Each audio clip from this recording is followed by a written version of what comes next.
The UFC, and Dana said this, I'm not pulling this out of my ass, but the UFC knows how a pay-per-view is going to do. They know how it's going to sell before the fights go live, before the first preliminary fight. Going into weigh-ins, they can see how it's trending, how it's tracking through all their promotions. They can usually tell. What I think happened, again, this is just my opinion. I have no way to back this up, no evidence. They're not going to give me any of the data to back this up, which, sucks, but whatever. I think that fans were turned off by the UFC, and especially Dana White in particular, his treatment of Nate Diaz and the way that Nate Diaz has always been, kind of F the man and done it his way. And then he wants out and people don't like the way he's being treated, and he keeps asking for fights, and they weren't giving him fights. And then they just don't give him a fight. They give him the worst matchup possible. And I think fans, and I said this on Firing the Kid, a clip that went pretty viral for me, if you're a Nate Diaz fan, the way you show the UFC that this isn't right and we don't agree with this, and listen, I love Nate Diaz as much as you guys do, but the way that the only way you can affect the UFC's bottom line, but then you're also affecting Nate Diaz's bottom line, so it's tricky. But the only way to fight back against this, don't buy the pay-per-view. Don't subscribe to it. Say, we don't like this, because this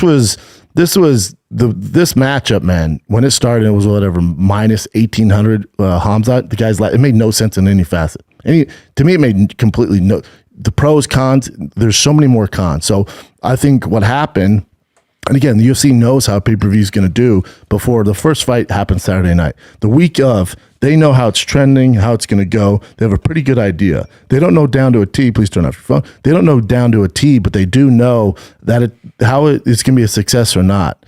And I think the backlash that Dana received as soon as this fight was announced, people were furious. Fighters were furious. Dan Hardy, who's a huge figure in the space, did not approve of it. A lot of people didn't agree with it.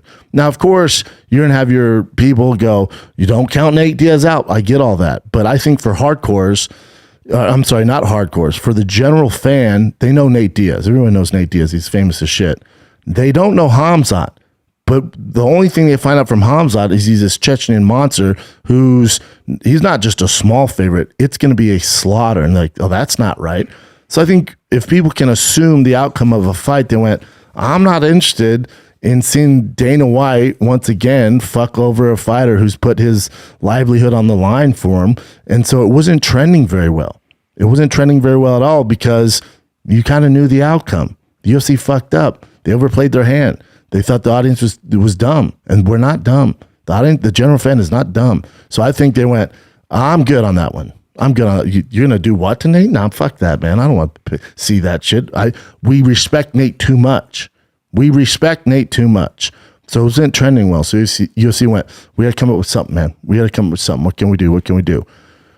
And it just so happens that Kevin Holland and Daniel Rodriguez are at this weird catch weight at 180. Hamzat weighs in at 180. So not only was it a complete shuffle, but it was a perfect shuffle, not of one matchup, of three on the pay-per-view. Now, to UFC's credit, when they did shuffle it up, it's a better fight card, a way better fight card. It just happened the day before, so I'm still curious how this thing does. I don't know the pay-per-view numbers. They're crushing it. They're making more money than ever, but a day's notice to change things like that. I'm curious. The hardcores were in regardless. Nobody cares. But where they make their nut is off the common fan. So I'm curious if the common fan kept up with all. It was hard to keep up, even for the staff here for Thick Boy Studios. Friday night I'm going on and off stage doing the meet and greets, doing all that, and I get back to my phone. I have a jagillion texts. People are like, "Oh, did you hear what happened to Hamzat? Oh, did you hear Kevin Holland? Oh, did you hear this?" And then the other thing that gives me skepto hippo eyes with all this, again, I don't think it's a big conspiracy. I just think it wasn't trending well.